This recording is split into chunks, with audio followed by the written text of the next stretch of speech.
మంత్రి అనిల్ చేసిన వ్యాఖ్యలపై తీవ్ర స్థాయిలో స్పందించిన నగర ఇన్ఛార్జి కోటంరెడ్డి శ్రీనివాసులరెడ్డి టీడీపీ కార్యాలయ సమావేశంలో పాల్గొన్న టీడీపీ నేతలు ధర్మవరపు సుబ్బారావు, ఉచ్చి భువనేశ్వర్ ప్రసాద్, కపిర శ్రీనివాసులు, నాగేంద్ర, ఇతర ముఖ్య నేతలు. అసెంబ్లీలో జిప్పు విప్పడం నీచ రాజకీయమా, ప్రజల కోసం ఉద్యమాలు చేయటం నీచ రాజకీయమో మంత్రి అనిల్ చెప్పాలి. ఎన్నికల సమయంలో ఇచ్చిన హామీని తుంగలో తొక్కి ప్రజలను మోసం చేయడానికి సిగ్గుండాలి. 9 అంకణాలు ఇస్తామని ఎన్నికల ప్రచారంలో ఇచ్చిన హామీల వీడియోను ప్రెస్ మీట్ లో ప్రదర్శించిన కోటంరెడ్డి, హౌస్ ఫర్ ఆల్ ఇల్లు ఇవ్వద్దంటూ ఎవరికైనా కోర్టు వెళ్లారా? అలా వెళ్లనప్పుడు ఇల్లు ఇవ్వడానికి ప్రభుత్వానికి అభ్యంతరం ఏంటి?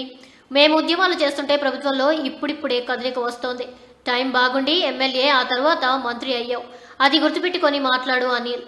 మునిగిపోయే ఇళ్ల స్థలాలు ఇస్తే ఉద్యమాలు చేస్తాం, దీనిలో రెండో ఆలోచన లేదు. ఈ వైసీపీ వాళ్ళంతా ఒకటి నేర్చుకున్నారు, ఒక అబద్ధాన్ని పదే పదే చెబితే అది నిజం అవుతుందని. మొదటేమో ఇళ్ళు అన్ని ఉచితం అన్న వాళ్ళు ఇప్పుడు కేవలం 360 గజాలు, సరే